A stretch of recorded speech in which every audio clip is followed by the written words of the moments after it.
स्वच्छ में एक साफ सफाई का अभियान छेड़ा है। ऐसे में गोरखपुर की बात करें तो 54 घंटे से लगातार साफ सफाई चल रही है और पूरे गोरखपुर को चमकाने की कवायद की जा रही है। अब ऐसे में इस पूरे सफाई को लेकर आम जनता क्या कहती है, आम जनता से हम बात कर लेते हैं कि क्या उनका सोचना है, वो क्या कहती है। ये बताइए कि साफ सफाई को लेकर के सरकार ने जो एक पखवाड़ा की शुरुआत की है और बाकायदे पूरे देश और प्रदेश के साथ साथ गोरखपुर में भी सफाई चल रही है, आम जनता उसे किस तरह से देखती है? आम जनता की नजर में ये पूरी मतलब साफ सफाई जो है केवल पखवाड़े की चीज नहीं है, ये हमेशा के लिए। इसके लिए जनता को ही जागरूक होना ज्यादा आवश्यक है कि वो घर के ही तो कूड़े बाहर फेंकती है।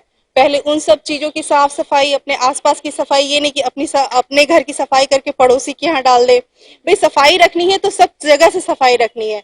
और मतलब इस गवर्नमेंट ने ये काम बहुत अच्छा किया है कि अब सबके घर घर स्वीपर जाते हैं, डस्टबिन उठाते हैं, लेके जाते हैं। तो कूड़ा क्यों करना इधर उधर, जब सारी सुविधा गवर्नमेंट ने दे ही दी है तो हमें कूड़ा फैलाने की कोई जरूरत नहीं है। ये बात आपने बिल्कुल ठीक कहा है कि पहले हमें सुधरना होगा, फिर हम दूसरे को सुधारेंगे। और शायद सरकार का मंशा भी सरकार का यही है कि हर घर में जो लोग हैं वो स्वच्छता पर विशेष ध्यान दे। लेकिन आम जनता इसे किस तरह से देख रही है, खासकर इस 2 अक्टूबर तक जो ये पखवाड़ा चल रहा है सफाई को लेकर? देखिए, सफाई रहेगी तो हम स्वस्थ रहेंगे। डेंगू, मलेरिया, टाइफाइड और तमाम तरह की बीमारियां गंदगी की वजह से ही हमारे बीच में आती है। आप कई बार देखे होंगे कि इन्फ्लाइटिस ये पूर्वांचल को कहर ढाता था। आज कहीं ना कहीं उस पर हम लगाम लगाने में कामयाब हो गए हैं। तो सफाई है तो अच्छा पानी मिलेगा, सफाई है तो अच्छा वातावरण मिलेगा, और सफाई है तो हम स्वस्थ हैं। तो घरों से अगर आपके दवाई का बोझ हटाना है तो कहीं ना कहीं हमें सफाई चरम सीमा पर रखनी है, अन्यथा हम दवा स्टोर पर ही लाइन लगाए मिलेंगे। तो सफाई बहुत ही जरूरी है और सरकार का यह कदम सिर्फ हमें जागरूक करने के लिए, बाकी काम तो हमें स्वयं करना है। और सफाई तो हमारे हित की चीज है, तो सबसे पहले हम लोगों को इस पर चरम सीमा पर पार्टिसिपेट करना चाहिए इस तरह की योजनाओं में। क्या लग रहा है एक नौजवान इसे किस तरह से देखता है, क्या सोचता है वो? देखिए, सफाई एक प्रोसेस है। ये कोई पखवाड़ा या वन डे इवेंट नहीं है कि इसके ऊपर बहुत ज़्यादा सोच विचार किया जाए या बाकी चीज़ें की जाए। सरकार इस तरफ भी, सरकार की सबसे अच्छी बात मुझे ये लगी कि वो छोटी छोटी चीज़ों को भी अब मतलब हाँ, उसको एक प्रोस्पेक्टिव दे रही है। ऐसे दिखा रही है कि छोटी छोटी चीज़ों से ही हम क्या नाम है अपने बाकी आसपास के एनवायरनमेंट को, अपनी हेल्थ को और बाकी सारी चीज़ों को ध्यान दे सकते हैं। तो अगर अगर सरकार ने इन सब इतना स्टेप स्टार्ट किया है तो हम लोगों को भी, अब नागरिकों को भी अब ये रिस्पॉन्सिबिलिटी बनती है कि उसकी तरफ ध्यान दें और छोटी छोटी चीज़ों को भी अहमियत दें। सफाई जो कि अब उसने तो भाई एक तरफ से कह दिया कि भैया आप लोग पखवाड़ा मनाइए, लेकिन हमें पखवाड़ा नहीं मनाना है, हमें डेली क्लीननेस करनी चाहिए। और जैसा कि मैंने बोला कि एक प्रोसेस है, जैसे खाना पीना, सोना, उठना, बैठना। बिल्कुल ठीक कहा आपने, ये एक पखवाड़ा नहीं है बल्कि एक जो है जरूरत की चीज है हमारे आपके जीवन के लिए और हम सबको उस पर अमल करना चाहिए। तो आम जनता इसे किस तरह से देखती है? देखिए, सफाई बहुत अच्छी बात है और बीमारियों की सबसे मेन चीज जड़ में जाए तो उसका एक कारण गंदगी है।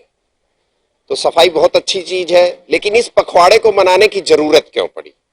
जब तक व्यक्ति स्वयं नहीं सुधरेगा, स्वयं पर अनुशासन होगा, तभी जो है हम आगे किसी भी चीज को बात कर सकते हैं। स्वयं में सुधार लाइए, उसके पश्चात जो है कुछ भी करिए। आज हम खुद ही कूड़ा जब सड़क पे फेंकते हैं, हर व्यक्ति अपने घर को साफ रखता है और जहां नजर हटी पड़ोसी के सामने जो है कूड़ा डाल देता है। ये चीज नहीं होनी चाहिए। स्वयं हटे, दूसरे जगह जाते ही पुड़िया खाते हैं लोग, सड़क पे फेंक देते हैं, पान खाते हैं लोग, सड़क पे थूक देते हैं। तो ये सब गंदगी पे पहले खुद ही कंट्रोल रखना पड़ेगा। तो इस तरह के पखवाड़े की कोई आवश्यकता ही नहीं पड़ेगी। जो साल भर हम खुद अगर अपने ऊपर कंट्रोल रख के साफ सुथरा रखें अगर देश को, तो कोई जरूरत नहीं है इस तरह के पखवाड़ों पे जो है सरकार को पैसा खर्च करने की। जो बात बिल्कुल ठीक कहा आपने, लेकिन फिर भी लोग नहीं समझ रहे हैं, इसलिए सरकार को इस जरूरत पड़ी है। देखिए, सरकार इस पखवाड़े के माध्यम से हमें एक अलार्म बजा रही है। हम नींद से जग जाएं और अपने काम को शुरू करें और अपने काम को करें। तो जस्ट ये सरकार का एक अलार्म है, ताकि हमें कंटिन्यूटी में इस दिशा में, सफाई की दिशा में कार्य करने के लिए जागरूक कर रही है और हम इसमें अग्रसर हैं। बिल्कुल ठीक कहा आप लोगों ने, और यही वजह है कि सरकार इसे वृहद रूप से एक अभियान के तहत एक रूप दे करके इसे जन जन तक पहुंचाने का काम कर रही है। और यही वजह था कि आज गोरखपुर की अगर बात करें तो चाहे गोरखपुर के मेयर हो, चाहे रेलवे के जीएम हो, या फिर तमाम अलग अलग संगठन के लोगों, सभी लोगों ने एक साथ 10 बजे सड़कों पर उतर के साफ सफाई किया है और एक संदेश देने का काम किया है। चाहे फिर एक आम व्यक्ति हो या फिर अधिकारी हो, सभी ने एक साथ हाथों में झाड़ू लेकर के गोरखपुर की सफाई को लेकर के एक अभियान छेड़ते हुए एक संदेश देने का काम किया है कि आने वाले समय में अगर हम इसी तरह से अपने इर्द गिर्द साफ सफाई रखेंगे तो हम तमाम तरह की बीमारियों से भी बच सकते हैं और सरकार की मंशा के सपने को भी साकार कर सकते हैं। कैमरा पर्सन अजीज के साथ सुशील कुमार, इंडिया न्यूज, गोरखपुर।